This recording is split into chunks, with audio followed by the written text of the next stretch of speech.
আন্তর্জাতিক আইনকে দুমড়ে মুচড়ে ডোনাল্ড ট্রাম্প গেছে জাতিসংঘে আন্তর্জাতিক আইনের দোহাই দিয়ে।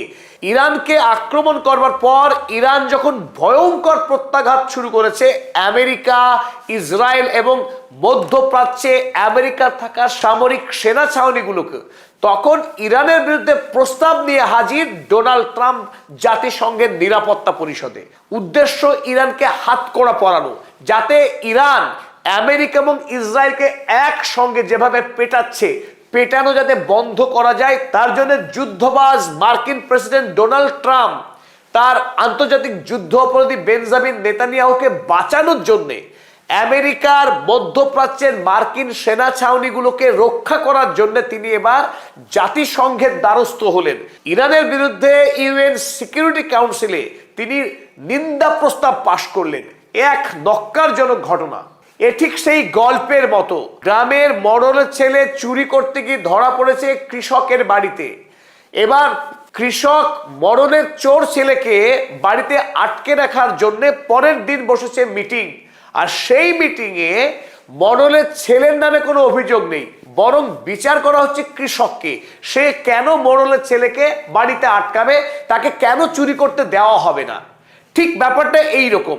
আমেরিকা যুক্তরাষ্ট্র জঘন্য জায়নবাদী ইসরায়েল রাষ্ট্রকে সঙ্গে নিয়ে যখন ইরানে বর্বর আক্রমণ চালাচ্ছে, আন্তর্জাতিক আইনকে সম্পূর্ণরূপে ভেঙে জাতিসংঘের যখন কর্তব্য পৃথিবীতে এই রকম অ্যাক্ট অফ অ্যাগ্রেশনকে আটকানো, জাতিসংঘের নিরাপত্তা পরিষদের কাজই এটি, যাতে কোনো শক্তিশালী দেশ দুর্বল দেশকে আক্রমণ না করে, দুর্বল দেশের সার্বভৌমত্বকে কেড়ে না খায়। তো সেই জাতিসংঘে দাঁড়িয়ে আমেরিকা, ইংল্যান্ড, ফ্রান্স এই শক্তিশালী রাষ্ট্রগুলো মিলিতভাবে, কিছু অল্প সময়ের সদস্য রাষ্ট্রদের নিয়ে তারা মিলিতভাবে ইরানের বিরুদ্ধে নিন্দা প্রস্তাব পাশ করছে। অভিযোগ একটাই, যে ইরান বড় সন্ত্রাসী রাষ্ট্র, ইরান বড় ধ্বংসাত্মক রাষ্ট্র। সে প্রতিবেশী রাষ্ট্রগুলোকে মুহুর্মুহু মিসাইল হামলা করে ধ্বংস করে দিচ্ছে, গোটা মধ্যপ্রাচ্যে অশান্তি তৈরি করছে ইরান। তাই ইরানের বিরুদ্ধে প্রস্তাব আনা হচ্ছে এবং পারলে অতীতে ইতিমধ্যেই ইরানের উপরে ৯,০০০-এরও অধিক স্যাংশন লাগু রয়েছে। জাতিসংঘে তাদের লক্ষ্য ছিল আরো যাতে নতুন করে স্যাংশন আরোপ করা যায় ইরানের উপরে। সেই লক্ষ্য নিয়ে ডোনাল্ড ট্রাম্প তিনি বাহরাইনের বাদশাহ হামাদ বিন ইসাকে খাড়া করেছেন। তাকে দিয়ে জাতিসংঘের নিরাপত্তা পরিষদে প্রস্তাব উত্থাপন করিয়েছেন, যে প্রস্তাবকে অবশ্য ভারতবর্ষ কো স্পন্সর করেছে ইরানের বিরুদ্ধে এই প্রস্তাবকে। জাতিসংঘের এই নিরাপত্তা পরিষদের ২৮১৭ নম্বর রেজুলেশনে ১৩টি রাষ্ট্র ভোট দিয়েছে। তাদের মধ্যে অবশ্যই উল্লেখযোগ্য আমেরিকা যুক্তরাষ্ট্র, সঙ্গে আছে ইংল্যান্ড, আছে ফ্রান্স।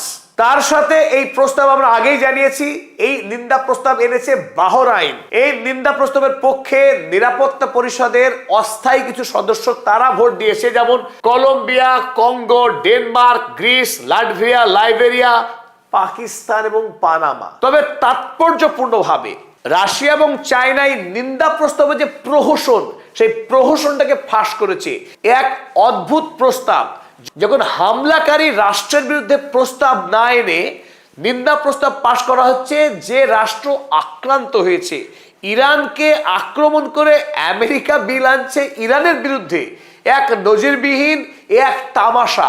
রাশিয়া এবং চীন তারা তীব্রভাবে তিরস্কার করেছে আমেরিকার আনা এই প্রস্তাবকে। তাদের মতে জাতিসংঘকে আমেরিকা ইচ্ছামতো ব্যবহার করছে তাদের সাম্রাজ্যবাদী আগ্রাসনের লক্ষ্যকে পূরণ করবার জন্য। তবে রাশিয়া ও নিরাপত্তা পরিষদে আমেরিকা এবং ইসরায়েলি এই হামলার বিরুদ্ধে, ইরানের উপর তারা যে হামলা করেছে আন্তর্জাতিক আইন ভেঙে, তার বিরুদ্ধে রাশিয়া একটি প্রস্তাব এনেছিল নিরাপত্তা পরিষদে। যদিও রাশিয়ার আনা এই প্রস্তাবে চীন, পাকিস্তান এবং সোমালিয়া ৪টি দেশ সমর্থন করলেও নিরাপত্তা পরিষদের বর্তমান ১৫ সদস্যের ন্যূনতম সদস্যের সমর্থন না থাকায় রাশিয়ার আনা এই প্রস্তাব নাকচ হয়ে যায়।